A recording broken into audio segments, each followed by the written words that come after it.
mašinu. Ti si turbina, slađa i mlađa nego Severina. Zabaci glavu i opusti se, jer ja vozim te. Jer ja vozim Vozi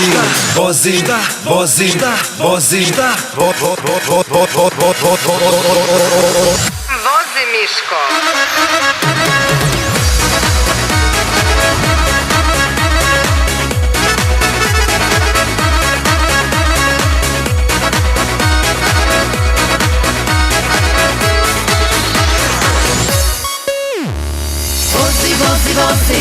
Vozi noć i dan. Vozi, ko da nisi normalan. Vozi me u krug. Ti ili ja, to je ovdje muk. Vozi noć i dan. Vozi, ko da nisi normalan. Vozi me u krug. Ti ili ja, ko je ovdje muk.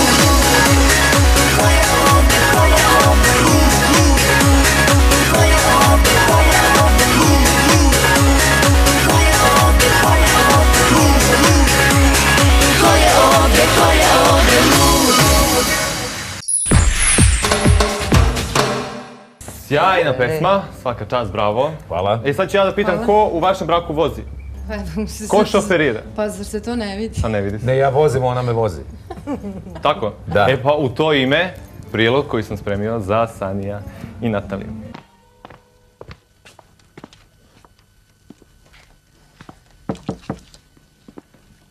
Katarina! Otvori, stigao je tvoj muškarac. Sad će da otvori 100%. Stigao je moj muškarac! Dragoslave, molim te, upoznaj me sa tim dasom.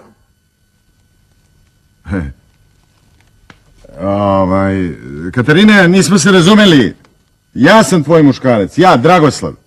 Ne taj muškarac, neki drugi muškarac, Katarina. Ovaj muškarac ne može biti samo tvoj muškarac. Čak i kad bi on to iskreno želeo.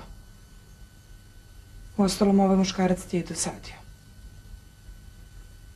Dosadio? Pa zašto si tako ljubazna prema njemu? Mora da otvori, vidjet će. Dragoslav, bavim se biznisom, znači kriminalac sam.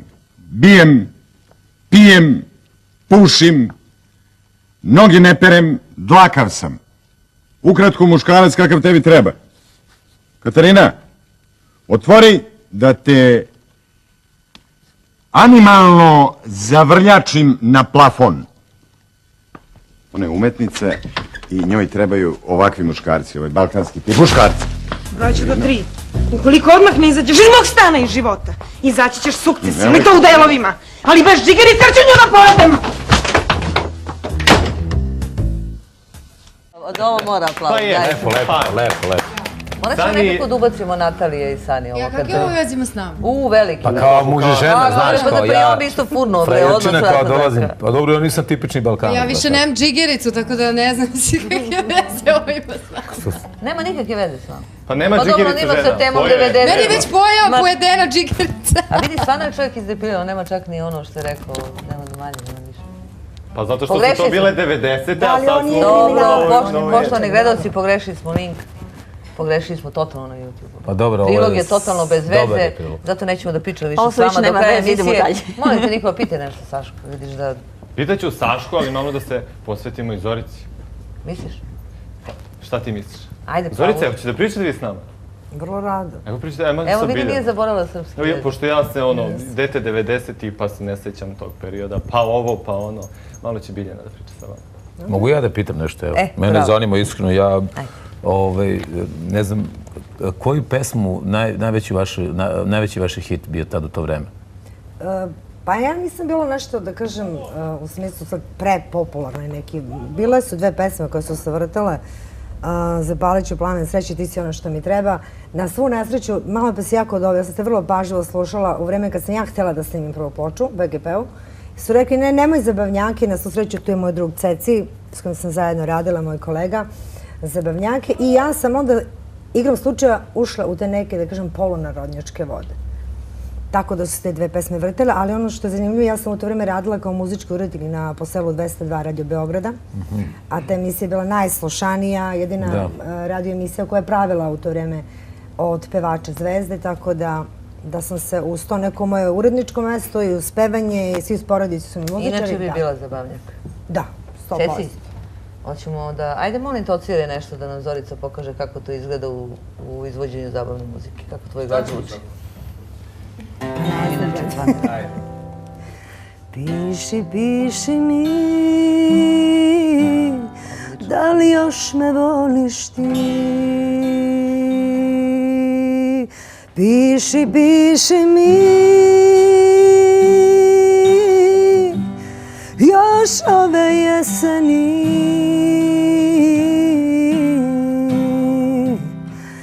Kaži ko ljubi te, ko mi krade od mene, uzima mi sve. Piši, piši mi, kad više nemaš kom. Piši, piši mi, ko prijatelju svom. Kaži gde da tražim te, gde da nađem te, sakrijem od nje, sakrijem od nje. Gde da nađem te, sakrijem od nje, sakrijem od nje.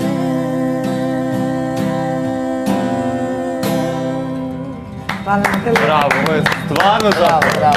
Bravo, Saška, reci mi, hvala Zorice. Nema čemu. Saška, reci mi kada si izlazila sa... Ceci je stalno ovdje. Ali ja moram, to je moj drugar. Aha, što te proprati, dobro. Saška, reci mi kada si izlazila sa svojim prijateljima sa kojima si se družila i tako, mnogi su i bili malo u prilogu. Se družila sa Šijanom? Jesam. Jesi. Reci mi, koje su to bila mesta gde ste izlazili i da li poznaješ, da nam kažeš par pevača koji su tada baš pevali za to društvo? Za to društvo su tada pevali Halid Bešlić, Zoran Kalezić i na nekoj letnjoj terasi ili tako nešto pevala je neka, mislim da se zove Likana ili tako nešto. Narodnjake, da. Narodnjake. Znači, Viktorija je pevala zabavnu muziku. Reci mi, su bili velikodušni kada je Bakšiš u pitanju uključivanja pesma? I velikodušni, i to nije bilo tako kao službeno sad nešto da dođe da pevaju, nego bukvalno sa društvom. Naprimjer, sedimo u kafiću, ako tu Halid Bešlić i prolaze ulični orkestar, neki bend, ciganski, onda ih povučemo unutra i to zna da bude jako lepa zabava do zore. A reci mi, da li si ti nosila oružje tada? Po potrebi. A reci mi... Samo ako mogu da preknem, šta je značilo to po potrebi? Pa po potrebi ako idem sama ili ako... A to kad budete otišli u MUP, inače u emisiji nećeš odgovarati sigurno. Ako idem sama ili ako je neka takva situacija kako ne treba bude, mada uglavnom nikad, ni dan danas ne idem nikad sama uglavnom, a ni tada nisam išla sama. Ja znam otprilike tada se dešavao da je bio inspektor Bižić. Da, Bižić i Spasić. Bižić i Spasić.